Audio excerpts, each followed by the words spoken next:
إن الحمد لله نحمده ونستعينه ونستغفره ونعوذ بالله من شرور أنفسنا ومن سيئات أعمالنا من يهده الله فلا مضل له ومن يضلل فلا هادي له وأشهد أن لا إله إلا الله وحده لا شريك له وأشهد أن محمدا عبده ورسوله يا أيها الذين آمنوا اتقوا الله حق تقاته ولا تموتن إلا وأنتم مسلمون يا أيها الناس اتقوا ربكم الذي خلقكم من نفس واحدة وخلق منها زوجها وبث منهما رجالا كثيرا ونساء واتقوا الله الذي تساءلون به والأرحام إن الله كان عليكم رقيبا يا أيها الذين آمنوا اتقوا الله وقولوا قولا سديدا يصلح لكم أعمالكم ويغفر لكم ذنوبكم ومن يطع الله ورسوله فقد فاز فوزا عظيما أما بعد إن خير الكلام كلام الله وخير الهدي هدي محمد صلى الله عليه وسلم وإن شر الأمور محدثاتها وكل محدثة بدعة وكل بدعة ضلالة وكل ضلالة في النار أما بعد. On commence aujourd'hui le cours 81 dans la lecture du livre Kitab al-Kaba'ir écrit par le Cheikh Mohammed ibn Abdul Wahhab rahimahullah avec les commentaires et les explications de Cheikh Salih al-Fawzan hafizahullah ta'ala. Et donc il ne nous reste pas beaucoup, hein? On est presque à la fin du livre, alhamdulillah. Hier on a terminé le chapitre Babun ma ja'a fil fitan. Ma ja'a fil fitan. Aujourd'hui on commence un nouveau chapitre, le chapitre qui s'intitule Babun ta'zimu qatl an-nafs allati harrama Allah illa bil haqq. C'est-à-dire la gravité de tuer l'âme que Allah subhanahu wa ta'ala a rendue sacrée, excepté pour un droit. Et donc on va lire la signification de ça. Et donc c'est sûr que dans l'islam, le meurtre c'est un des plus grands crimes, un des plus grands péchés que quelqu'un peut commettre. Et que c'est quelque chose d'interdit. Hein? Toutefois, dans le titre, c'est écrit « Illa bil haqq », excepté pour un droit. C'est-à-dire que dans certains cas, c'est permis de tuer lorsque quelqu'un, par exemple, a commis un crime. Eh bien, il y a la peine de mort dans l'islam. Et il y a d'autres péchés également qui font que la personne, si elle commet ce péché-là, elle sera punie et la peine sera la mort. Comme par exemple la fornication, pas la fornication, plutôt l'adultère. La fornication, c'est pas la peine de mort. La peine pour la fornication, c'est les 100 coups de fouet. Mais pour l'adultère, ça c'est la lapidation jusqu'à la mort. Et il y a d'autres exemples comme ça de crimes qui nécessitent la peine de mort. De façon générale, c'est pour dire que dans certains cas, c'est permis. Si par exemple quelqu'un va venir chez nous, comme on a dit à la fin du dernier chapitre hier, on a expliqué ça. Si quelqu'un rentre chez toi puis il veut te tuer, toi tu te défends puis tu tues la personne, dans ce cas-là, tu n'as pas commis un crime. C'est pas considéré comme un crime parce que tu t'es défendu. Et donc, dans ce cas-là, il y avait un droit. Et l'exemple aussi, par exemple, la police, quand il court après quelqu'un, si la police utilise son arme pour se défendre ou bien pour tuer un voleur ou un tueur ou quelqu'un qui est dangereux, ils vont lui tirer dessus. Ça, c'est un meurtre. Mais c'est sûr que dans ce cas-là, c'est légitime. Parce qu'il le fait par un droit, pour un droit quelconque, pour quelque chose qui est juste. La même chose lorsqu'il y a une guerre, et que par exemple, les gens dans la guerre, ils s'entretuent. Pourquoi? Pour défendre leur terre, pour défendre leur pays, pour défendre différentes choses. Et si c'est un djihad dans la cause d'Allah, dans le sentier d'Allah, dans ce cas-là, ils vont combattre pour élever la parole d'Allah, pour que la parole d'Allah soit la plus élevée, la plus haute. Et dans ce cas-là, donc ça c'est quelque chose qui est fait par un droit. C'est-à-dire c'est quelque chose qui est pour la justice, pour quelque chose de bien, pour quelque chose de vrai. Et donc dans ce cas-là, c'est permis de prendre la vie de quelqu'un, dans des cas comme ça. Et donc c'est pas comme certains qui parfois, surtout les chrétiens, les chrétiens, ils ont une mauvaise compréhension parfois même de leur propre religion, tu vois, de propre livre, parce que dans les 10 commandements, c'est écrit « tu ne tueras point ». Donc eux, ils considèrent que tuer de façon absolue et générale, c'est interdit dans tous les cas. Hein? Et ça c'est ceux parmi eux qui sont ignorants qui disent ça ou qui pensent ça. C'est-à-dire que même si tu tues une araignée ou une fourmi ou un moustique, là, pour eux, ça c'est un meurtre. C'est la même chose que tuer un être humain. Ça, c'est ceux qui vont vraiment à l'extrême. Sinon, y en a qui pensent que, c'est-à-dire même la police, quand la police va tuer quelqu'un pour l'empêcher de faire du mal aux autres, ou de tuer, ou de faire du désordre, ils pensent que ça aussi c'est la même chose que quelqu'un qui tue injustement. Ou bien les soldats dans l'armée, la même chose, que c'est pas permis pour eux de tuer aussi. Dans ce cas-là, pourquoi ils ont des armées? Dans ce cas-là, pourquoi ils ont des polices? Pourquoi ils donnent des armes aux policiers? Si tuer, dans ce sens-là, c'est un péché. Hein?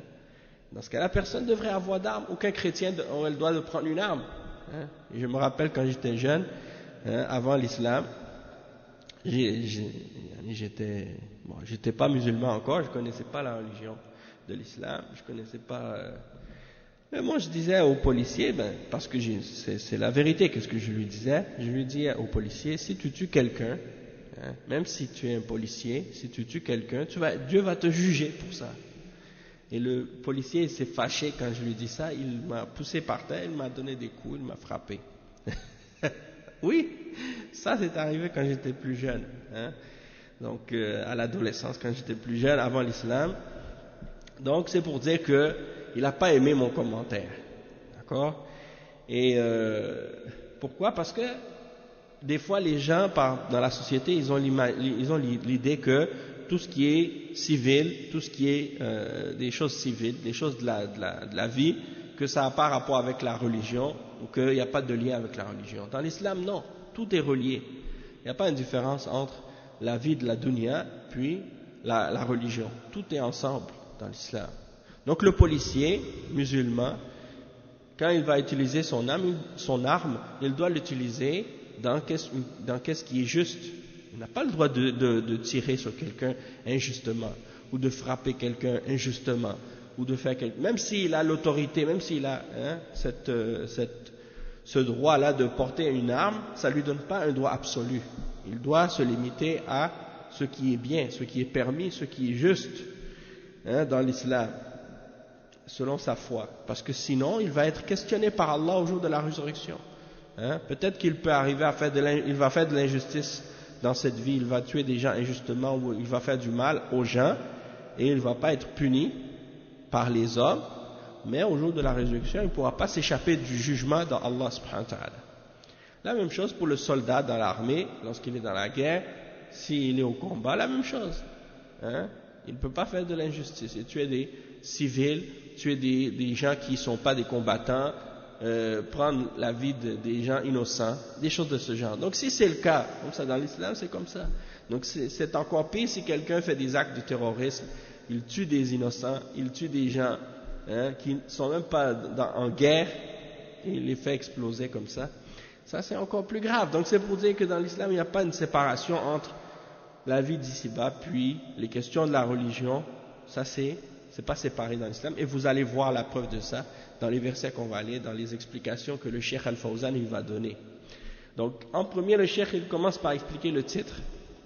Et donc il dit هذا الباب في بيان حرمة قتل النفس التي حرم الله وفي هذا يقول الله سبحانه وتعالى ولا تقتلوا النفس التي حرم الله إلا بالحق ومن قتل مظلوما فقد جعلنا لوليه سلطانا فلا يسرف في القتل وقد نهى الله سبحانه وتعالى في هذه الآية عن قتل النفس التي حرم الله وهي النفس المؤمن فقال ومن يقتل مؤمنا متعمدا فجزاؤه جهنم خالدا فيها.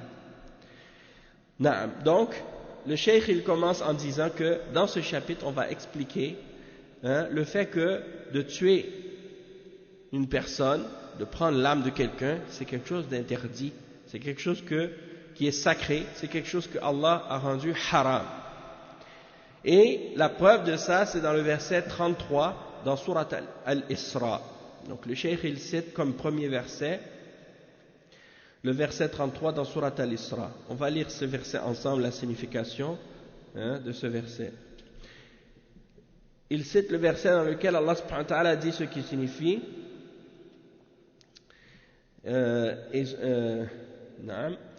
ne tuez point la vie qu'Allah a rendue sacrée, sauf en droit, illa bil haqq. Il dit quiconque est tué injustement, alors nous avons donné pouvoir à son proche parent, c'est-à-dire ses proches parents, ils ont le choix de demander la peine de mort ou de pardonner à la personne lorsque quelqu'un est tué dans l'islam. Et il dit les personnes qui ont été tuées, c'est vraiment un énorme péché pour eux, d'accord? Donc ça c'est le premier verset. Et le cheikh il dit à propos de ce verset-là que Allah subhanahu wa ta'ala a interdit dans ce verset-là que l'âme d'une personne soit enlevée et qu'on tue quelqu'un que Allah a interdit de tuer. Et cette âme que Allah a interdit de tuer, c'est l'âme du croyant. C'est l'âme du croyant.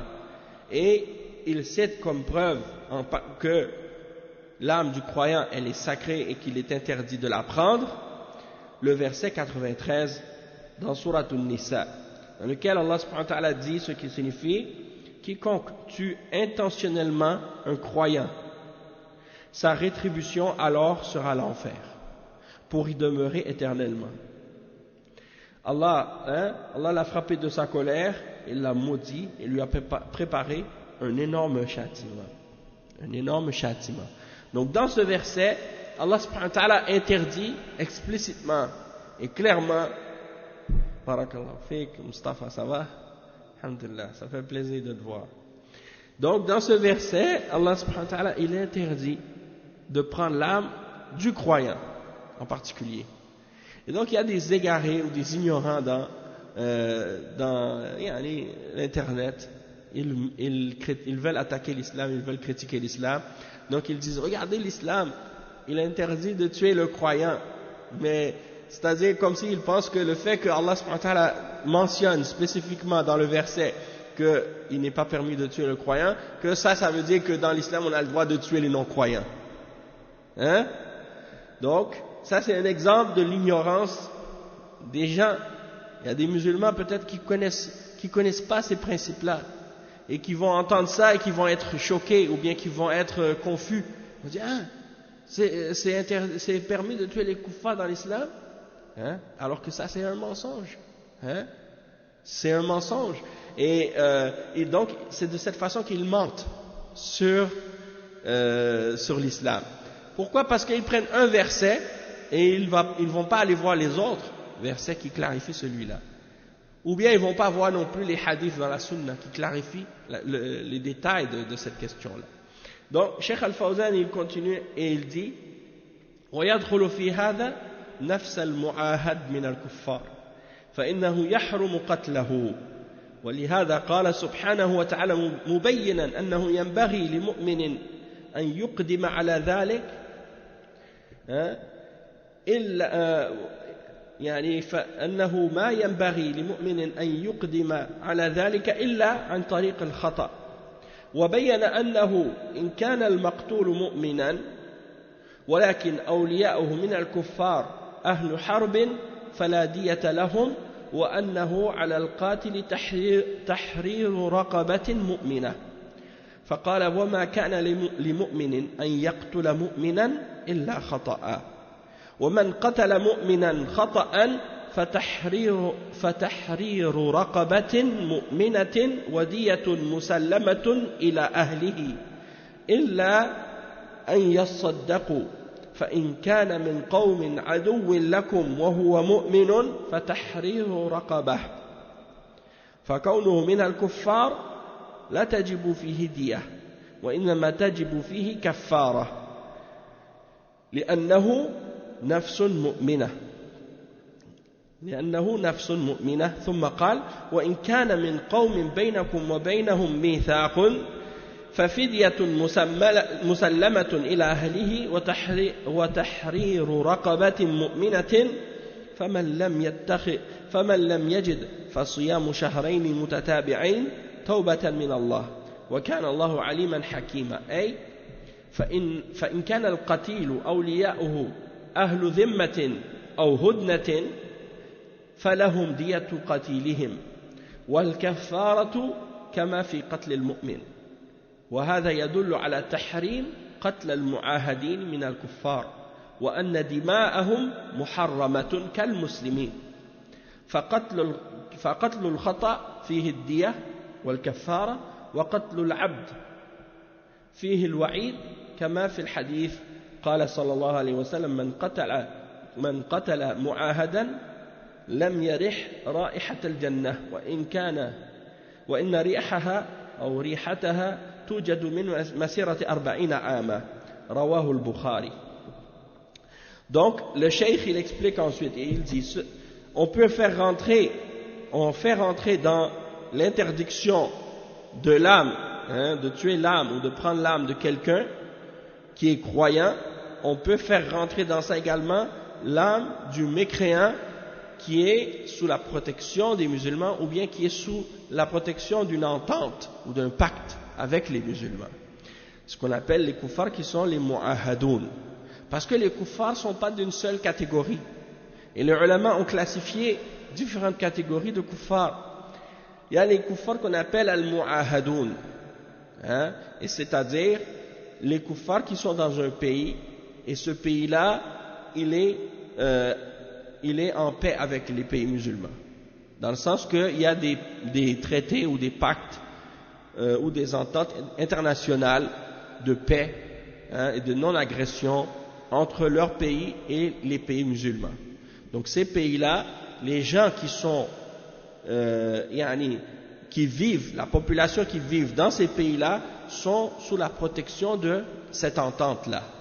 Et donc il n'est pas permis à quiconque d'entre les musulmans de porter atteinte à une de ces personnes-là qui viennent de ce pays-là. D'accord? Ou bien il y a ceux qu'on appelle aussi Ahlul Dhimma. Ahlul Dhimma, ce sont les non-musulmans, juifs ou chrétiens, qui vivent dans les pays musulmans et qui font partie de la population de ces pays-là. Ceux-là, on les appelle Ahlul Dhimma. C'est des gens qui sont également sous la protection des musulmans et que les musulmans n'ont pas le droit d'agresser ou de faire du tort ou de faire du tort à leur personne ou à leurs biens, et encore moins de prendre leur vie. Et donc ça c'est Ahlul Dhimma. Et il y a Al-Musta'manoun. Al-Musta'manoun, parmi les kuffars, c'est ceux qui, par exemple, viennent dans les pays musulmans temporairement, soit pour faire un travail, soit parce qu'ils ont un travail à faire. Par exemple, les gens qui viennent soit comme employés ou comme dignitaires, ambassadeurs, consuls, ou des gens qui sont représentants de leur pays, ou des gens qui viennent pour une raison ou pour une autre, mais avec un visa, ils rentrent et ils sont protégés pendant toute la période de leur séjour dans le pays musulman. Et ils sont sous la protection des musulmans. C'est un devoir et une responsabilité pour tous les musulmans de ce pays-là de les protéger, de les respecter et de ne pas porter atteinte à leur personne, ni à leur vie ou à quoi que ce soit de ce genre. D'accord? Et donc, ces catégories-là, c'est interdit donc de leur faire quoi que ce soit, de leur faire du tort à leur vie ou à leur personne ou à leur bien ou à leur honneur. Tandis qu'il y a des pays, s'il y a un pays par exemple qui est en guerre, un pays parmi les pays non musulmans qui est en guerre avec un pays musulman, dans ce cas-là c'est une catégorie des kuffars qu'on appelle les kuffars al-harbiyoun. C'est-à-dire que ces kuffars-là sont en guerre avec un pays musulman par exemple, ok? Donc les musulmans qui sont dans ce pays qui est en guerre avec ce pays non musulman, pour eux c'est des harbiyoun, c'est-à-dire ils sont en guerre. d'accord?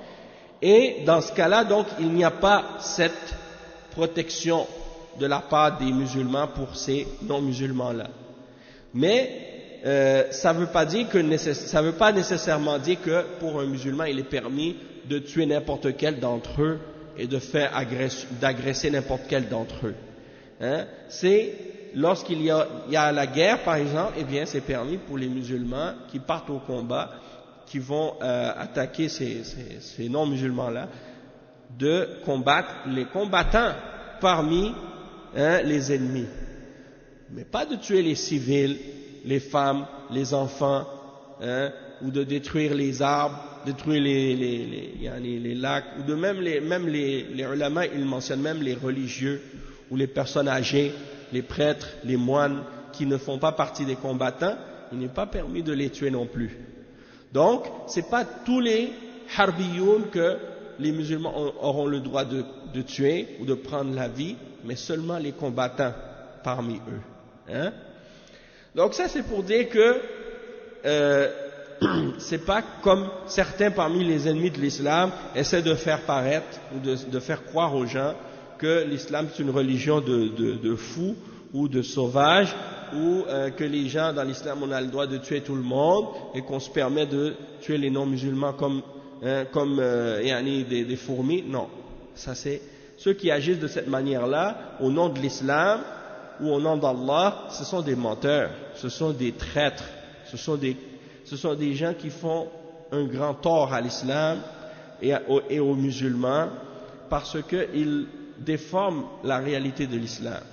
Et ce sont en général ceux qui agissent de cette façon-là, c'est les gens qui font partie de la secte des Khawarij, parmi les extrémistes, parmi les égarés, qui n'ont rien à voir avec l'islam, comme les groupes contemporains qu'on appelle Daesh ou Al-Qaïda ou bien Boko Haram, ou les gens qui sont dans le désert de l'Afrique du Nord et qui se permettent de tuer des innocents et des choses de ce genre, qui font des attentats terroristes, des attentats suicides et ainsi de suite. Tout ça, c'est des choses qui sont condamnées par le Coran et par la Sunna et par les enseignements purs de l'islam. Et donc, on va lire même maintenant les preuves des versets du Coran à ce sujet-là. Et donc, le cheikh, il les cite ici. Il dit que il n'est pas permis donc pour le musulman de tuer le mu'ahad, c'est-à-dire les kuffars qui sont en entente de paix avec les musulmans. Il est interdit de les tuer. Et c'est pour ça que Allah subhanahu wa ta'ala, il a clarifié que si un musulman, si jamais il arrive qu'un musulman tue un autre musulman, eh bien, ça ne peut être ou ça ne doit être que par erreur, par accident, et non pas volontairement. Si ça se produit volontairement, ça, dans ce cas-là, c'est un grave péché, parmi les plus grands péchés. Mais si ça se produit par accident, ça c'est possible. Quelqu'un, par exemple, un musulman, par accident, il frappe un autre musulman avec sa voiture, sans faire exprès, il le tue. Hein? Donc, ça c'est sûr qu'il a pris sa vie, mais il n'a pas fait exprès, c'est pas volontaire. Ou un autre accident de ce genre. Et dans ce cas-là, il y aura des choses à faire pour expier cette faute-là qu'il a fait. Et dans le verset, c'est mentionné. Donc il dit que Allah subhanahu wa ta'ala a clarifié que lorsque la victime est croyante, mais que les gens avec qui il vivait, par exemple c'est un musulman qui vivait parmi les non-musulmans, et que les non-musulmans parmi lesquels ce musulman-là vivait étaient des non-musulmans qui étaient en guerre avec les musulmans, dans ce cas-là, on n'a pas besoin de payer le prix de sang. Il n'y a pas de diya pour eux, parce que il était parmi un peuple qui était en guerre.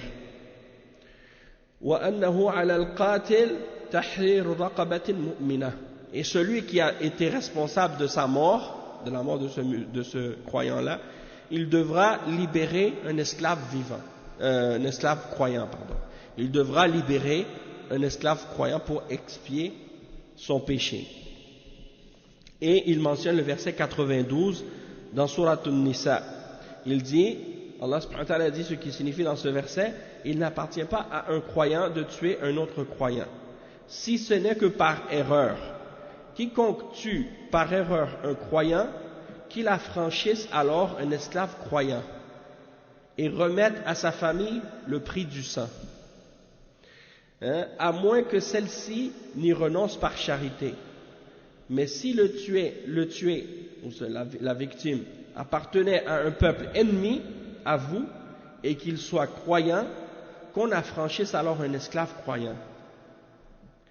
D'accord? Donc ça c'est pour cette catégorie-là ou pour ce cas-là. Après il dit, le fait qu'il faisait partie ou qu'il était parmi les kuffars, ça fait en sorte que, étant donné que c'était des kuffars qui étaient en guerre et que lui-même il était musulman mais il était parmi eux, dans ce cas-là il n'y a pas de diya à payer. On n'aura pas à payer le prix de son sang. Oui. Le cas d'un musulman qui vivait parmi les non-musulmans, qui sont en guerre avec les musulmans.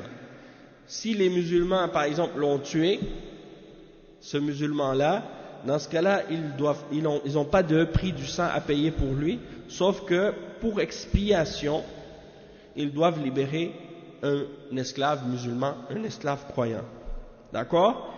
Ensuite, Allah subhanahu wa ta'ala dit dans la suite du verset 92, il dit, s'il appartenait à un peuple auquel vous êtes liés par un pacte, c'est-à-dire c'est des non-musulmans, mais ils ne sont pas en guerre avec les musulmans, ils ont un pacte, il y a une entente de paix entre les musulmans et eux, qu'on verse alors à sa famille le prix du sang et qu'on affranchisse un esclave croyant.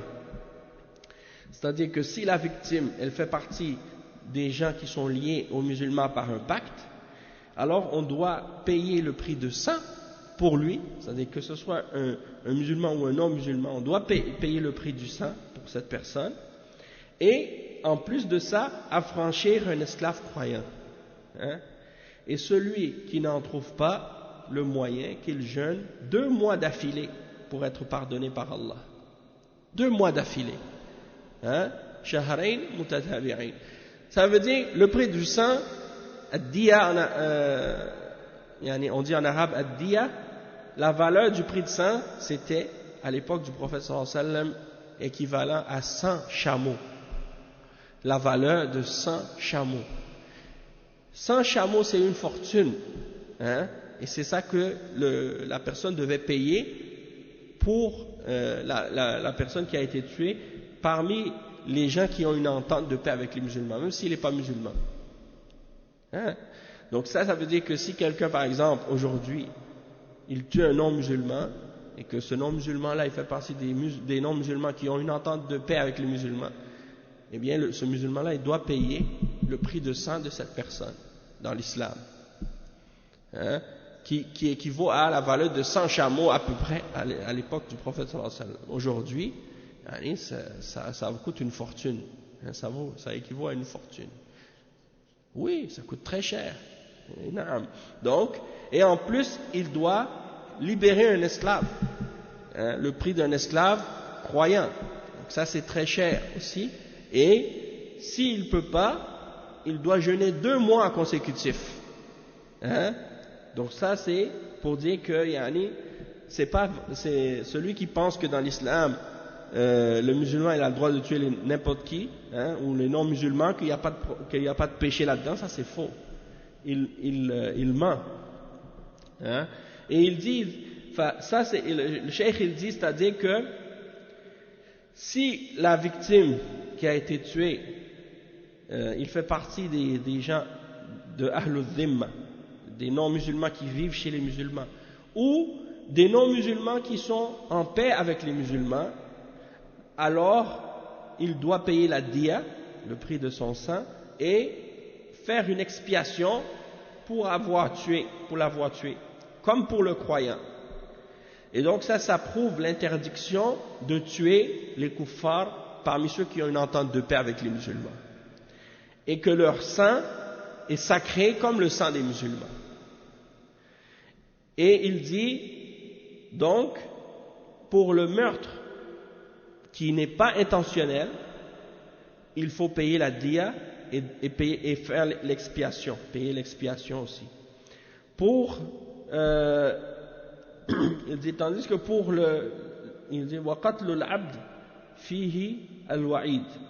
Donc, en ce qui concerne celui qui tue un esclave, il dit il y a la menace. Il y a la menace. Et il mentionne ensuite le hadith qui est rapporté par Al-Bukhari, dans lequel le prophète sallallahu alayhi wa sallam a dit celui qui tue un non-musulman, qui a une entente de paix, qui est protégé par une entente de paix avec les musulmans, il ne sentira pas l'odeur du paradis. Le musulman qui tue un non-musulman, qui est protégé par une entente de paix avec les musulmans, il ne sentira pas l'odeur du paradis, malgré que son odeur peut être sentie d'une distance de 40 ans. Une distance qui correspond à 40 années.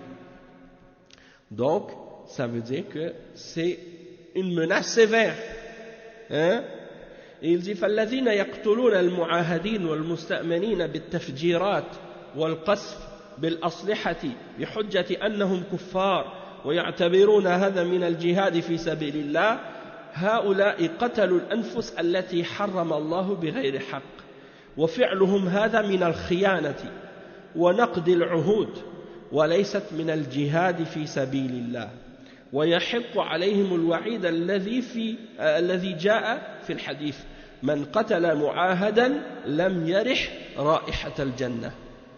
Le cheikh il dit donc parmi ceux qui se disent musulmans et qui se permettent de tuer des non-musulmans qui sont sous la protection d'une entente de paix ou qui sont entrés dans les pays musulmans en paix avec un visa, qui sont envoyés en mission ou des choses de ce genre. Des fois c'est des gens qui sont des missionnaires ou des délégués ou des comme on appelle des dignitaires ou autres, peu importe, et qu'ils les font exploser avec des bombes ou avec des choses de ce genre. Ils font des attentats et ils tuent des kuffars. Ils pensent que quand ils sont en train de tuer ces kuffars-là, ils pensent qu'ils sont en train de faire le djihad fi sabilillah. Eh bien, le cheikh il dit ces gens-là, ils ont tué des âmes que Allah a déclarées sacrées, et ils les ont tués injustement. Et leur acte est un acte de trahison. Leur acte est un acte de trahison envers les musulmans et envers l'islam. Pourquoi? Parce qu'ils ont fait paraître les musulmans comme des traîtres devant les non-musulmans, en brisant leur entente, en ne respectant pas l'entente de paix qui a été signée par le dirigeant des musulmans chez les non-musulmans. Donc c'est comme si le dirigeant musulman, il va chez les kuffars pour signer une entente de paix, et il prend cette entente-là avec eux. Toi, tu viens et tu brises cette entente que le dirigeant a pris. Donc tu fais paraître tous les musulmans comme des traîtres devant les non-musulmans. Donc ça c'est grave, c'est grave comme péché. Et ça fait partie de briser l'entente. Et ça fait partie de la trahison dans l'islam. C'est considéré comme un acte de trahison. Et ça ne fait aucunement partie du djihad dans le sentier d'Allah. Et ces gens-là, ils méritent la menace qui a été mentionnée dans le hadith du prophète sallallahu alayhi wa sallam, que celui d'entre les gens qui tue un musulman qui se permet de tuer un non-musulman qui est un mu'ahad, qui est sous la protection de l'entente de paix, il ne sentira pas l'odeur du paradis. Il ne sentira pas l'odeur du paradis. Donc ça c'est grave. Ça c'est le premier hadith qui a été mentionné à ce sujet-là. Le cheikh Mohammed ibn Abdul Wahhab, rahimahullah, il cite un autre hadith ensuite, qui est rapporté par l'imam Muslim dans son Sahih. Il dit عن سالم ibn Abdullah ibn Umar رضي الله عنه قال يا أهل العراق ما أسألكم عن الصغيرة وأركبكم للكبيرة ما أسألكم عن الصغيرة وأركبكم للكبيرة سمعت أبي يقول سمعت رسول الله صلى الله عليه وسلم يقول إن الفتنة تجيء من ها هنا نعم إن الفتنة تجيء من ها هنا وأوأم بيده نحو المشرق من حيث يطلع قرن الشيطان وأنتم يضرب بعضكم رقاب بعض وإنما قتل موسى الذي قتل من آل فرعون خطأ فقال الله تعالى فقتلت نفسا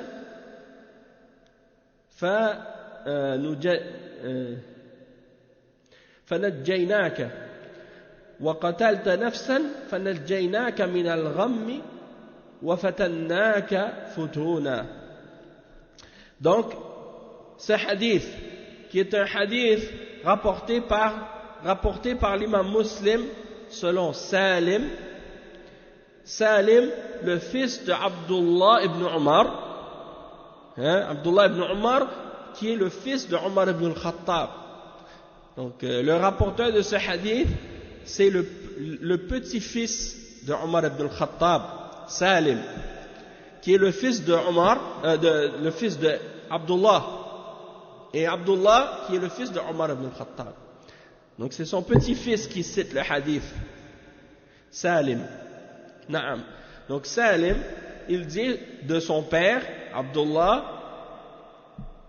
il dit qu'Abdullah il a parlé aux gens de l'Irak. Il dit, oh vous les gens de l'Irak, comme vous demandez beaucoup au sujet des petits péchés et comme vous en faisiez beaucoup de grands péchés.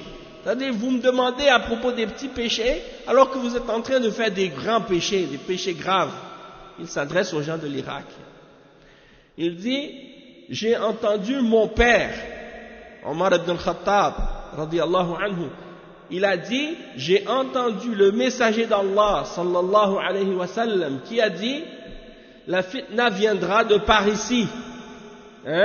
Et il a pointé avec son doigt vers la région de l'Est. C'est ce qui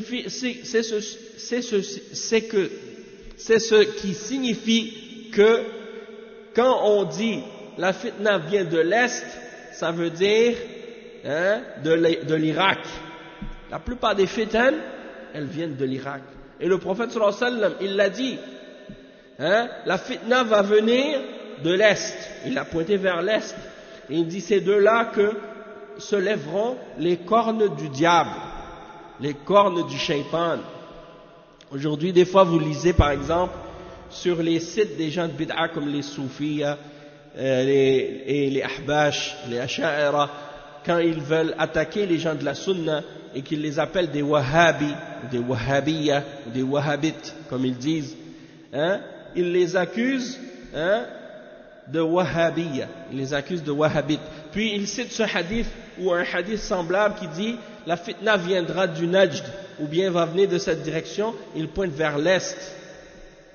Alors que le prophète sallallahu alayhi wa sallam, il indique l'Est en parlant de l'Irak, eux ils essaient de dire qu'ils pointent vers le Najd, c'est-à-dire la région d'où venait ou d'où est né le cheikh Mohammed ibn Abdul Wahhab, pour attaquer la da'wa salafiyya. Alors que le Najd de Médine, à partir de Médine, le Najd de Médine, c'est l'Irak.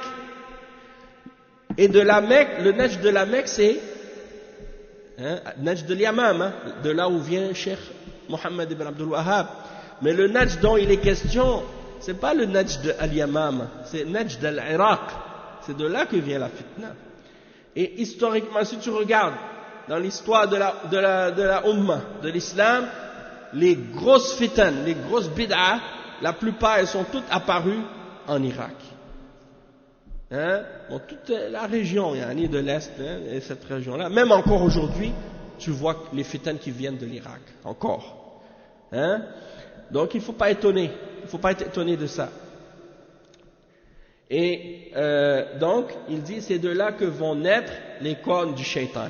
Donc ils essaient d'appliquer les hadiths du prophète sallallahu alayhi wa sallam qui sont mentionnés, ils essaient de les appliquer sur les gens de la sunna, alors que c'est sur eux que ces hadiths-là s'appliquent. Allahul musta'an. Et donc, il dit, le prophète sallallahu alayhi wa sallam a dit, la fitna viendra de là-bas, c'est-à-dire, il a pointé vers l'est, il dit, c'est de là que vont se lever les cornes du shaitan. Pourquoi Abdullah ibn Omar, il cite ce hadith-là en s'adressant aux gens de l'Irak? C'est parce que Abdullah ibn Omar a compris que ce hadith concerne les gens de l'Irak. Hein? Et donc, il leur mentionne ce hadith. Il dit, vous allez vous frapper le cou les uns des autres. Hein? Vous entretuer. Et il a dit, par contre, Moussa, alayhi salam, lorsqu'il a tué, hein, parmi les gens du peuple de Pharaon, il l'a tué par erreur. Il n'a pas tué volontairement. Il n'a pas voulu le tuer. Comme c'est mentionné dans Surat Taha. Le Cheikh, il mentionne le verset 40. Et on va lire ensemble la signification de ce verset. Et ça dit que Moussa, alayhi salam, quand il a frappé, hein, celui qui était de la famille de Pharaon, quand il l'a frappé, il n'a pas frappé dans l'intention de le tuer, mais il était tellement fort qu'un seul coup a suffi pour qu'il achève la personne. Mais ce n'était pas son intention de le tuer, d'accord? Donc ce n'était pas intentionnel. Et donc il cite, comme on a dit, le verset 40 dans Surat Taha, dans lequel il dit, hein, tu tuas ensuite un individu, et nous te sauvâmes des craintes qui t'oppressaient, hein, et nous t'imposâmes plusieurs épreuves. Donc ça c'est pour mentionner que c'était par erreur. Et le Cheikh Al-Fawzan, il va expliquer maintenant ce hadith. Il dit, Salim ibn Abdullah ibn Omar, radiyallahu anhum jami'an, الذي سأله أهل العراق عن دم البعوض يعني أهو نجس فقال يا أهل العراق ما أسألكم عن الصغيرة وأركبكم للكبيرة تقتلون الحسين وتسألون عن دم البعوض سمعت أبي يعني عبد الله بن عمر رضي الله عنهما يقول سمعت رسول الله صلى الله عليه وسلم يقول الفتنة منها هنا يعني تخرج من العراق لأن مشرق المدينة هو العراق. Donc le cheikh il explique, en fait il dit que le hadith c'est rapporté par Salim, le fils de Abdullah ibn Omar, comme on a dit, qui est le fils de Omar ibn al-Khattab. Que Allah soit satisfait de tous. Il dit les gens de l'Irak lui ont demandé à propos du sang d'un moustique, est-ce que c'est impur ou est-ce que c'est pur? Hein? C'est quelque chose de petit, hein, un moustique. Hein, si tu l'écrases, peut-être qu'il y a un peu de sang qui va sortir. Eux, les gens de l'Irak, ils demandaient à propos de ça, est-ce que c'est halal ou est-ce que c'est najis, est-ce que c'est impur? Alors, il leur a dit, Salim, il leur a dit, comment vous demandez à propos des choses petites alors que vous faites des grands péchés? Vous venez juste de tuer Al-Hussein. Hein, il venait de tuer le petit-fils du prophète Mohammed sallallahu alayhi wa sallam, Al-Hussein, le fils de Ali, radiyallahu anhu. Il dit, vous venez de tuer Al-Hussein, puis vous me demandez à propos du sang des moustiques. Hein?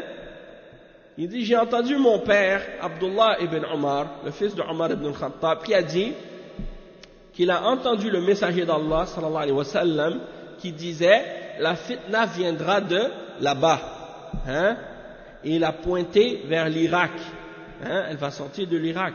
Et le cheikh il dit, comme je disais tout à l'heure, l'est pour la ville de Médine, si tu regardes sur la carte, à partir de Médine et que tu vas vers l'est, tu vois que c'est la direction de l'Irak. L'Irak c'est juste directement à l'est. Donc il dit, وقوله من حيث يطلع قرن الشيطان أي من مشرق المدينة وهو العراق فأنكر عليهم ابن عمر سؤالهم عن دم البعوضة وتشددهم في النجاسة وتساهلهم في سفك الدماء. Donc le cheikh dit, c'est de là que vont, quand le prophète sallallahu alayhi wa sallam a dit, c'est de là que vont se lever les cornes du shaitan, il a dit, c'est-à-dire vers la direction de l'est de Médine, c'est-à-dire l'Irak. Et donc, Ibn Omar, il voulait les critiquer, hein, d'avoir questionné au sujet du sang des moustiques, et d'exagérer à ce sujet-là, au sujet de son impureté, alors qu'il prenait à la légère le fait de faire couler le sang des personnes, hein, le sang des hommes, et même le petit-fils du prophète Mohammed sallallahu alayhi wa sallam. Allah al-Musta'an. En plus, c'est eux qui l'ont invité, c'est eux qui l'ont appelé pour venir. Ils ont dit, viens vers nous, on va te défendre, on va te donner une armée, on va te défendre et on va te supporter. Hein. Une fois arrivé là-bas, ils l'ont tué. Puis après, ils pleurent sa mort. Hein? Allah al-Musta'an. Le Cheikh il dit وقوله أشار بيده إلى المشرق وهذا ينطبق على العراق لأنه يقع شرق المدينة والعراق نشأت منه الفتن كفتنة الخوارج وفيه كانت المعارك التي حصلت بين المسلمين. Donc le Cheikh il dit, le prophète sallallahu alayhi wa sallam a indiqué avec sa main vers l'est, et ça représente l'Irak puisque c'est à l'est de Médine. Et l'Irak, c'est de là que se sont produits beaucoup de fitan, beaucoup de tribulations, beaucoup de troubles, comme la fitna des Khawarij, ils sont sortis de l'Irak. Et également, beaucoup d'autres batailles qui se sont produites entre les musulmans, c'était là-bas. Donc il dit وَقَوْلُهُ إِنَّمَا قَتَلَ مُوسَى الَّذِي قَتَلَ مِنْ آلِ فِرْعَوْنَ خَطَأً يعني في القرآن فهو كان قد نشأ في بيت فرعون ولقد قص الله علينا قصة موسى في عدة مواضع من القرآن الكريم ومن ذلك قوله فوكزه موسى فقضى عليه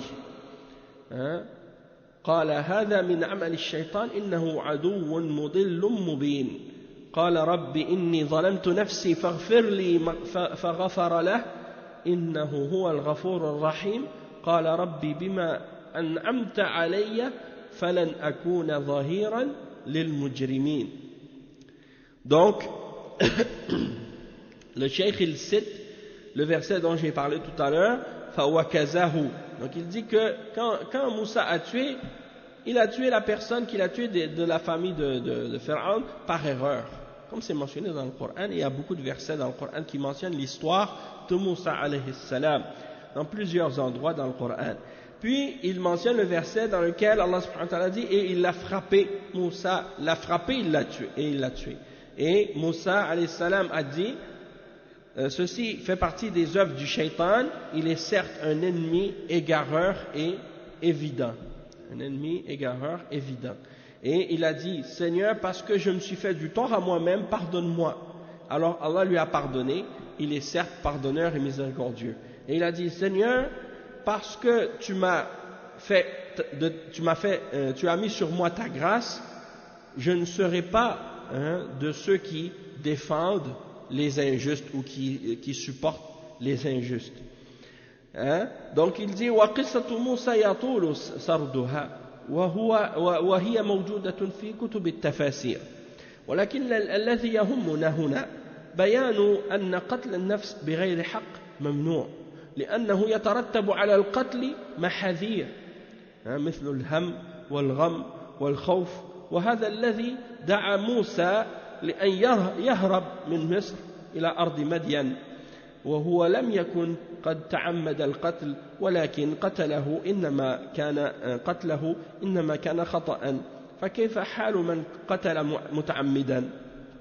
Donc le cheikh dit l'histoire de Moussa elle est longue à mentionner mais elle est présente dans les livres de tafsir, puis il y a des livres comme Qisas al-Anbiya écrit par Ibn Kathir et d'autres parmi les ulama qui mentionnent les détails de son histoire et vous pouvez donc retourner à ces exemples-là en plus de ce qui est mentionné à son sujet dans le Coran. Et il dit, et ce qui est important pour nous c'est le fait que il est interdit de tuer une âme injustement parce que il y a beaucoup de méfaits qui découlent du meurtre. Lorsque quelqu'un est responsable de la mort d'une autre personne, il va non seulement subir peut-être une punition quelconque, mais en même temps, en lui-même, il va ressentir de l'anxiété, de la peur, des soucis en lui-même, des conflits, peut-être même il va se sentir mal en lui-même parce que il a pris l'âme de quelqu'un. Hein? Et donc, ici, c'est ce qui a amené même Moussa alayhi salam à s'enfuir, à quitter l'Égypte et à partir vers la terre de Madian. Hein? Pourquoi? Parce que malgré qu'il avait tué la personne sans que ce soit intentionnel, mais malgré tout, il a eu peur des conséquences ou des représailles. Et donc, malgré qu'il l'avait tué par erreur, il est parti et il a quitté là où il est grandi, là où il a vécu toute sa vie. Et imaginez donc dans le cas de quelqu'un qui aurait tué intentionnellement, ce serait encore plus grave. Il dit ثم قال تعالى لموسى ممتنا عليه بعد أن كلمه برسالته وقتلت نفسا فنجيناك من الغم يعني هم القتل وهيأنا لك الطريق ووفقناك لذاك الرجل الصالح الذي استقبلك وزوجك إحدى ابنتيه. Donc il dit que ensuite Allah subhanahu wa ta'ala il a mentionné sa grâce et sa faveur pour Moussa alayhi salam après avoir mentionné le message qu'il lui a envoyé. Il dit et tu avais tué une personne et nous t'avons sauvé de l'angoisse et des soucis de l'avoir tué et nous t'avons préparé le chemin et nous t'avons donné le succès d'avoir rencontré par la suite cet homme pieux qui t'a accueilli dans la terre de Madian et qui t'a fait épouser une de ses deux filles. Et il dit ensuite, donc le cheikh Muhammad ibn Abdul Wahhab, il cite ensuite un autre hadith, il dit وَلَهُمَا عَنِ الْمِقْدَادِ قُلْتُ يَا رَسُولَ اللَّهِ أَرَأَيْتَ إن التقيت أنا ورجل من الكفار فاقتتلنا فضرب إحدى يدي بالسيف فقطعها ثم لاذ مني بشجرة فقال أسلمت لله أأقتله؟ قال لا تقتله فإنك إن قتلته فإنه بمنزلتك قبل أن تقتله وأنت بمنزلته قبل أن يقول كلمته التي قالها. Donc ici le hadith qui est rapporté par Al-Bukhari et Muslim selon Al-Miqdad. Il dit, j'ai dit ô messager d'Allah, vois-tu si je rencontre un homme parmi les kuffars dans le combat, pendant la bataille, sur le terrain de bataille, et que cet homme, je me bats avec lui, et il me frappe avec son épée et il coupe une de mes deux mains. Après, il se met derrière un arbre, il court se cacher derrière un arbre, et pendant qu'il est derrière l'arbre, il dit, je me soumets à Allah, j'accepte l'islam. Est-ce que je peux le tuer après qu'il ait dit cette parole? Alors le prophète sallallahu alayhi wa sallam a dit, ne le tue pas. Il dit, parce que si tu le tues, eh bien, dans ce cas-là, il sera dans la même situation que toi avant que tu l'aies tué, c'est-à-dire il sera musulman, et toi tu seras dans la même situation que lui avant qu'il ait dit cette parole-là. Donc, qu'est-ce qu'il a dit? Ça c'est pour dire, en voulant dire, celui qui dit la ilaha illallah, une fois qu'il l'a dit, tu ne peux plus le tuer, même si c'est dans le combat, même s'il t'a coupé la main. Parce que c'était arrivé à l'époque, un autre sahabi, le cheikh va mentionner l'exemple de Oussama, qui a tué quelqu'un après qu'il avait dit la ilaha illallah. Et vous allez voir qu'est-ce qu'il va répondre le prophète sallallahu alayhi wa sallam à ce sujet-là. Il dit وقول المقداد في ثاني أحاديث الباب يا رسول الله أرأيت إن لقيني رجل من الكفار فاقتتلنا يدل على تحريم قتل المسلم حتى وإن كان إسلامه حديثا فهو يسأل النبي صلى الله عليه وسلم أنه لو التقى مع الكافر في الجهاد وقتل الكافر يد المسلم ثم أراد المسلم أن ينتقم منه فقال الكافر أسلمت هل يجوز أن يقتله؟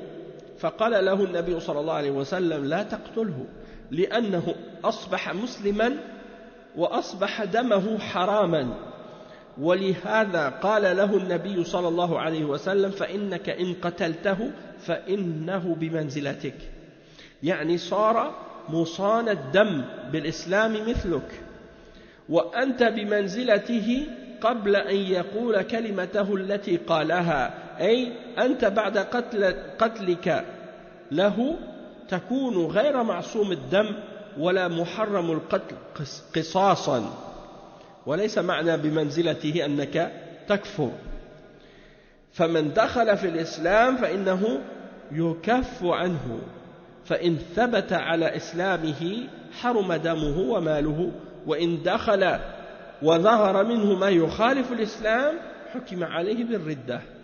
Donc on va lire cette partie. Le cheikh il explique que Al-Miqdad il dit dans ce hadith qui est le deuxième hadith dans le chapitre qu'il dit ô messager d'Allah vois-tu si je rencontre un homme parmi les kuffars et qu'on se bat ensemble. Et donc ça prouve l'interdiction de tuer le musulman même si il vient juste de se convertir à l'islam, même si ça fait quelques secondes. Du moment qu'il prononce son islam, on n'a plus le droit de le tuer. Donc ça c'est pour donner l'exemple. Et subhanallah, la personne est sur le terrain de bataille et le musulman qui est dans le djihad en train de combattre les kuffars, le kafir il dit une parole, tu n'as plus le droit de le toucher, tu n'as pas le droit de toucher à un seul de ses cheveux. Ça montre à quel point le musulman est sacré. Donc si par exemple ce kafir quand il se battait avec lui, il lui coupe la main. Et le musulman, il veut se venger de ce kafir, parce que le kafir lui vient de couper sa main. Et il dit, je deviens musulman, j'accepte l'islam. La ilaha illallah. Des fois, le kafir, il ne va pas nécessairement dire la ilaha illallah. Peut-être il ne sait pas dire la ilaha illallah. Mais il dit, ça y est, je suis musulman, j'accepte l'islam. Tu n'as pas le droit de le toucher après ça. Et donc, il dit, tu n'as pas le droit de le tuer. Il pose la question, est-ce que j'aurais le droit de le tuer, messager d'Allah? Le prophète sallallahu alayhi wa sallam a dit, non, tu ne dois pas le tuer. Il dit, parce que si tu le tues, une fois qu'il est devenu musulman, ça dit son sang est devenu haram, son sang est devenu sacré. Et donc, c'est pour ça que le prophète sallallahu alayhi wa sallam a dit par la suite que si tu le tues, alors il sera dans la même situation que toi. C'est-à-dire son sang sera protégé par l'islam, comme toi. Et il dit وَأَنْتَ بِمَنْزِلَتِهِ قَبْلَ أَنْ يَقُولَ كَلِمَتَهُ الَّتِي قَالَهَا. Et toi tu seras dans la même situation que lui avant qu'il dise la parole qu'il a dite. C'est-à-dire qu'après qu'il ait dit cette parole-là, qu'il ait dit qu'il est musulman, qu'il a dit la ilaha illallah, eh bien il dit, toi, ton sang ne sera plus protégé, et il sera plus interdit de te tuer par rapport au talion, parce que tu auras tué quelqu'un qui était sacré, que tu n'avais pas le droit de tuer, et donc tu seras toi-même tué pour avoir tué quelqu'un. Tu seras toi-même tué pour avoir tué quelqu'un.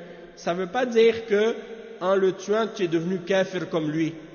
Non. Mais ça veut dire que si toi tu le tues, tu vas devenir comme lui dans le sens que ton sang ne sera plus protégé, puisque là, on va appliquer sur toi la peine de mort pour avoir tué quelqu'un. C'est ça que ça veut dire. Donc, فَمَنْ دَخَلَ فِي الْإِسْلَامِ فَإِنَّهُ يُكَفُّ عَنْهُ. Donc, celui qui rentre dans l'islam, eh bien, on n'a plus le droit de le toucher. Il dit, s'il reste par la suite sur son islam, c'est sûr que son sang, ses biens sont sacrés pour les musulmans, hein, lorsqu'il rentre dans l'islam. Puis par la suite, s'il laisse montrer des choses qui contredisent l'islam, c'est-à-dire si par exemple il n'était pas sincère, par exemple il dit je deviens musulman, puis après quelques minutes plus tard il retourne dans la mécréance, ou il dit des paroles de kufr, je ne crois pas en l'islam, ou je crois en d'autres choses, hein. Dans ce cas-là on va juger que c'est un apostat, on va dire de lui qu'il est un apostat, mais tant qu'il n'a rien montré de contraire à l'islam, on n'a pas le droit de le tuer dans ce cas-là. Et ensuite le Cheikh Al-Fawzan il dit ولهما عن أسامة ابن زيد رضي الله عنه قال بعثنا رسول الله صلى الله عليه وسلم إلى الحرقات من جهينة فصبحنا القوم فهزمناهم فلحقت أنا ورجل من الأنصار رجلا منهم فلحقت أنا ورجل من الأنصار رجلا منهم فلما غشيناه قال لا إله إلا الله فكف عنه الأنصاري فقطعته برمحي فقتلته فلما قدمنا بلغ ذلك رسول الله صلى الله عليه وسلم فقال يا أسامة أقتلته بعدما قال لا إله إلا الله قلت يا رسول الله إنما قالها متعوذا قال أقتلته بعدما قال لا إله إلا الله قال فما يزال يكررها علي حتى تمنيت أني لم أكن أسلمت قبل ذلك اليوم وفي رواية أنه قال أفلا شققت عن قلبه ولمسلم أنه قال يا رسول الله استغفر لي فقال كيف تصنع بلا إله إلا الله إذا جاءت يوم القيامة. Donc le cheikh il cite ensuite un autre hadith, Cheikh Mohammed ibn Abdul Wahhab il cite ensuite un autre hadith, c'est le hadith de Usama ibn Zayd radiyallahu anhu, le fils de Zayd, hein, et le prophète sallallahu alayhi wa sallam il aimait beaucoup Usama ibn Zayd, hein, et malgré ça regardez, il dit le messager d'Allah sallallahu alayhi wa sallam avait envoyé Usama ainsi que d'autres parmi les Sahaba pour combattre des gens de la tribu de Juhayna. Il dit ils sont arrivés le matin et ils ont fait fuir les ennemis, ils ont battu ces gens-là et ils ont réussi à attraper un homme parmi eux, lui ainsi que quelqu'un parmi les Ansar. Ils ont attrapé un d'entre eux, ces gens-là, et ils ont réussi à le cerner, il ne pouvait plus bouger, et au moment où ils allaient pour l'attraper, hein, ou pour le frapper, eh bien l'homme a dit la ilaha illallah. Alors l'Ansari, l'autre compagnon qui était avec Oussama, lui il s'est arrêté. Quand l'homme a dit la ilaha illallah, il s'est arrêté tout de suite. Tandis que Oussama, lui il a pris sa lance et il l'a frappé avec et il a tué l'homme.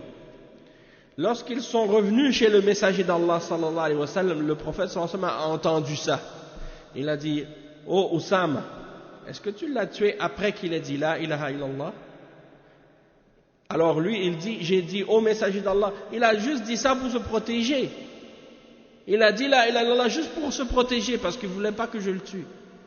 Il a dit est-ce que tu l'as tué après qu'il a dit la ilaha illallah?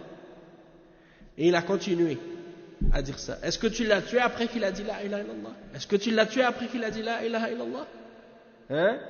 Il a continué à le dire, il a continué à le dire jusqu'à ce que j'ai souhaité à ce moment-là que je n'aurais pas été musulman avant ce jour-là. Hein? Tellement c'était grave. Et dans une autre narration, il a dit, quand Oussama a dit, oh messager d'Allah, il voulait seulement se protéger, hein? Il a dit ça juste pour se protéger. Le prophète sallallahu alayhi wa sallam a dit, est-ce que tu as ouvert son cœur pour voir s'il disait ça sincèrement ou non. Hein? Alors, dans une autre narration de Muslim, il a dit, ô messager d'Allah, demande à Allah pardon pour moi. Et le prophète sallallahu alayhi wa sallam lui a répondu, il lui a dit, ô Oussama, qu'est-ce que tu vas faire avec la ilaha illallah lorsque la ilaha illallah va venir au jour de la résurrection? Qu'est-ce que tu vas faire? Hein? C'est pour montrer la gravité de la situation. Le cheikh il dit, قوله ولهما عن أسامة ابن زيد فيه أن أسامة قتل هذا الرجل بعد أن قال لا إله إلا الله ظنا منه أنه إنما قالها ليسلم من القتل. يعني سبحان الله. Comme ils ont montré, même il y avait certaines vidéos qui passaient sur internet dernièrement, ou bien ça fait quelques années, comment Daesh il s'amuse avec un fusil et puis il dit à quelqu'un, est-ce que tu es musulman? Et l'homme il dit, oui je suis musulman. Il dit, tu dis la ilaha illallah? Oui je dis la ilaha illallah. Puis après il continue à jouer avec lui avec le fusil comme s'il le menaçait, puis après ils l'ont tué à la fin. Yani, subhanallah, comme si c'est un jeu pour eux. Yani, pour eux, le musulman n'a aucune valeur. Yani, Allah musta'an, ils tuent les musulmans comme si c'est des mouches. Yani. Ils n'ont aucun respect pour le sang du musulman. Allah musta'an. Donc le cheikh il cite ça. Cheikh Al-Fawzan il mentionne donc l'histoire qui a été mentionnée dans ce hadith. Il dit qawlahu wa lahuma an Usama ibn Zayd. Dans ce hadith, il y a le fait que Osama a tué un homme après que l'homme a dit la ilaha illallah en pensant qu'il l'avait dit seulement pour ne pas se faire tuer, pour être protégé. Il dit فأنكر عليه النبي صلى الله عليه وسلم وقال له أقتلته بعد أن قال لا إله إلا الله قالها ثلاثا فقال أسامة إنما قالها تعوذا فقال له النبي صلى الله عليه وسلم هلا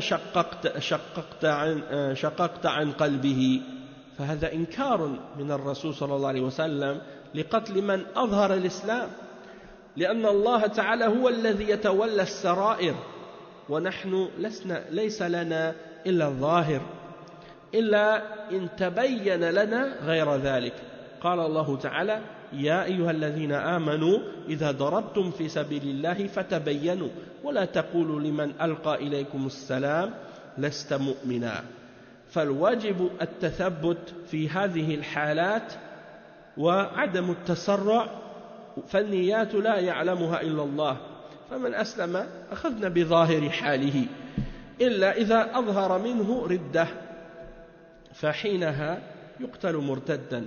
Donc le cheikh il dit, donc le prophète sallallahu alayhi wa sallam a condamné l'acte de Oussama et il a dit à Oussama, est-ce que tu l'as tué après qu'il ait dit la ilaha illallah? Il a répété ça plusieurs fois, 3 fois. Après Oussama il a dit, il a seulement dit ça pour se protéger, pour pas que je le tue. Alors le prophète sallallahu alayhi wa sallam lui a dit, est-ce que tu as ouvert son cœur pour vérifier? Alors le prophète sallallahu alayhi wa sallam a condamné cet acte. Et ça veut dire que la personne qui montre qu'il est musulman, qui montre l'islam, on n'a pas le droit de le tuer. Parce que c'est Allah subhanahu wa ta'ala qui juge l'intérieur. Qu'est-ce qui est dans le cœur? La sincérité de la personne, on ne peut pas le savoir excepté Allah. Mais nous, on juge qu'est-ce qui est apparent. Donc si la personne montre qu'elle est musulmane, elle accepte l'islam, on doit l'accepter. Et Allah, il va s'occuper de son intérieur. S'il est sincère ou non, c'est Allah qui va le juger pour ça, c'est pas nous. Excepté s'il laisse paraître autre que ça. D'accord?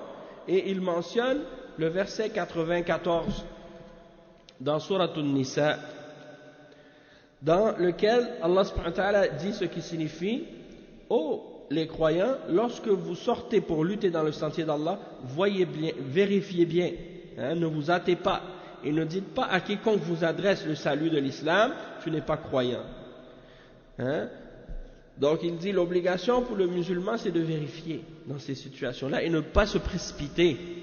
Parce que les intentions, il n'y a personne qui les connaît excepté Allah. La sincérité, personne ne la connaît excepté Allah. Et donc, pardon, verset 94. 94 dans Surat An-Nisa. Donc le cheikh il dit, celui qui s'est donc converti à l'islam, hein, nous on prend qu'est-ce qui est apparent, qu'est-ce qu'il nous montre, c'est ça ce qu'on accepte. Et on doit considérer que s'il le dit, ça veut dire qu'il est sincère. Excepté s'il nous montre autre que la sincérité, qu'il laisse montrer de la mécréance ou des choses qui contredisent l'islam. Dans ce cas-là, on verra que la personne, elle est un apostat, elle a commis un acte d'apostasie, donc il sera jugé comme un apostat. Et le cheikh il dit ensuite, et ça c'est le dernier hadith avec un petit commentaire qu'il donne à la suite, c'est le dernier hadith du chapitre. Il dit وللبخاري عن ابن عمر رضي الله عنهما مرفوعا لا يزال المؤمن في فسحة من دينه ما لم يصب دما حراما لا يزال المؤمن في فسحة من دينه ما لم يصب دما حراما. C'est rapporté par Al-Bukhari selon Ibn Umar radiyallahu anhuma que le prophète sallallahu alayhi wa sallam a dit: le musulman il est considéré comme disons, comment je pourrais dire, fusha. Fusha, ça veut dire quand tu es en pause, hein? Donc, comme si on voulait dire que tu es en repos dans ta religion. Tant que tu n'as pas fait couler du sang illicite. Le musulman, tant qu'il n'a pas fait couler du sang illicite, il est en repos dans sa religion. Il est en paix dans sa religion. C'est ça que ça veut dire. Donc, le Cheikh Al-Fawzan, il explique ce hadith-là. Il dit: فيه أن المسلم في سلامة وعافية بسبب دينه لم يصب دما حراما فيقتل نفسا حرم الله قتلها فإنه إن فعل ذلك وقع في الابتلاء والامتحان ويكون هو الذي أوقع نفسه في الإثم وفيه النهي عن سفك الدم الحرام. Donc le cheikh il explique que si le musulman il n'a pas fait couler de sang interdit ou du sang qui est sacré, il n'a pas fait couler de sang, alors il est en paix, hein, et il est épargné, hein, du mal à cause de sa religion, tant qu'il n'a pas fait couler du sang interdit. Puis s'il tue une âme que Allah a interdit de tuer, eh bien, à cause de son acte, à cause de son geste, il va tomber dans les épreuves et dans les malheurs. Et donc, il s'est fait tomber lui-même dans le péché. Et ça, c'est également une preuve de l'interdiction de faire couler le sang injustement. Donc, tu vois, par exemple, quelqu'un, il est en paix dans sa vie, dans sa religion, dans son islam. Puis, le jour où il commet l'erreur de tuer quelqu'un injustement et de faire couler le sang de quelqu'un injustement, eh bien, là, pour lui, là, c'est un grand, hein, tous les malheurs qui tombent sur lui, tous les problèmes qui tombent sur lui. Subhanallah.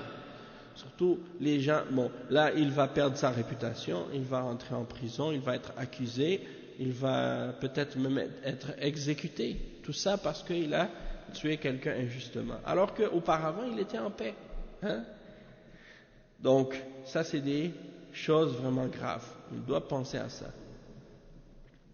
Et juste un point pour terminer, c'est que souvent, tu vois que les koufars, par exemple, il y en a beaucoup parmi eux aujourd'hui, parce qu'à l'époque, il n'y a pas un pays où il n'y avait pas la peine de mort. Ça, c'était partout dans le monde. Même encore aujourd'hui, il y a des pays, parmi les pays des koufars, qui sont considérés comme des pays soi-disant civilisés ou développés, puis qui sont démocratiques, soi-disant, puis qui ont encore la peine de mort. Hein? Aux États-Unis, il y a beaucoup d'États encore où il y a la peine de mort. Et dans le passé, c'était tous les pays occidentaux, ils avaient la peine de mort. Et ils avaient différentes façons pour punir les criminels par la peine de mort, soit par la pendaison, ou bien par la guillotine, ou bien par d'autres moyens. Et à l'époque, ils ne considéraient pas ça barbare. Même dans leur Bible, il y a la mention de la peine de mort. Dans l'Ancien Testament, c'est mentionné plusieurs fois. Et c'est donc quelque chose qui est connu, qui est clair. Maintenant, aujourd'hui, ils essaient de faire croire aux gens que la peine de mort, c'est quelque chose de sauvage, de barbare ou de je sais pas quoi. Donc ça, celui qui renie la peine de mort, en réalité, il renie la religion de l'islam. Parce que ça fait partie des principes et des règles de la religion, de la charia. Et donc, un musulman n'a pas le droit de renier quoi que ce soit de l'islam, même si c'est juste une lettre dans le Coran, ou même une lettre dans un hadith authentique. Il n'a pas le droit de le renier, ou de le rejeter, ou de le remettre en question, tant que c'est authentique. Donc tu dois être en faveur de la peine de mort, peu importe qu'est-ce que les kuffars vont dire ou penser. Et une chose aussi qui est importante à comprendre aussi, c'est que eux, maintenant aux États-Unis, ils ont tellement de crimes, tellement de meurtres, par exemple, que les prisons débordent de personnes. Hein? Et ils ont même plus de place, même tellement il y a des gens dans la prison, parfois ils sont obligés de laisser même sortir des criminels. Tellement que les prisons sont bondées. Hein? Et même ils sont parfois obligés d'en construire des nouvelles prisons. Et ça demande beaucoup de dépenses, beaucoup d'argent, beaucoup de frais qu'ils doivent dépenser pour ça. Aussi une chose étrange que j'ai remarqué dans certains d'entre dans ces pays-là, c'est que quand ils ont la peine de mort, ils prennent parfois des années et des années avant d'appliquer la peine de mort sur la personne. Hein? Donc, peut-être même des fois ils vont garder la personne pendant 5 ans ou 10 ans ou plus même avant de l'exécuter. À quoi ça sert dans ce cas-là? Hein? Donc dans l'islam c'est pas comme ça. Et lorsque la peine doit être appliquée et qu'il n'y a pas de raison de douter de la culpabilité de la personne qui est accusée, dans ce cas-là, on applique la peine. Hein? Et c'est une expiation pour cette personne-là, c'est-à-dire pour le musulman qui a commis un crime comme celui-là et qui sera exécuté, ce sera une expiation pour son péché. Et quand il va rencontrer Allah au jour de la résurrection, il n'aura pas à rendre des comptes pour ce péché-là parce qu'il a déjà été puni pour. Donc, d'une certaine façon, c'est une purification pour lui. D'accord? En tout cas, on va s'arrêter ici pour aujourd'hui, puis on continuera la semaine prochaine, Inch'Allah, sur un autre chapitre. Le chapitre suivant, c'est un chapitre qui s'intitule Babun Takthiru Sawad fil Fitan, c'est-à-dire au sujet de ne pas augmenter le nombre des gens qui sont dans la fitna. Lorsqu'il y a une fitna, tu ne dois pas te joindre à ceux qui sont dans cette fitna, hein, et d'augmenter leur nombre. On va s'arrêter ici pour aujourd'hui. Subhanakallahumma bihamdik, ashhadu an la ilaha illa ant, astaghfiruka wa atubu ilayk, wa sallallahu wa sallam ala nabiyyina Muhammad wa ala alihi wa sahbihi ajma'in. Wassalamu alaykum wa rahmatullahi wa barakatuh.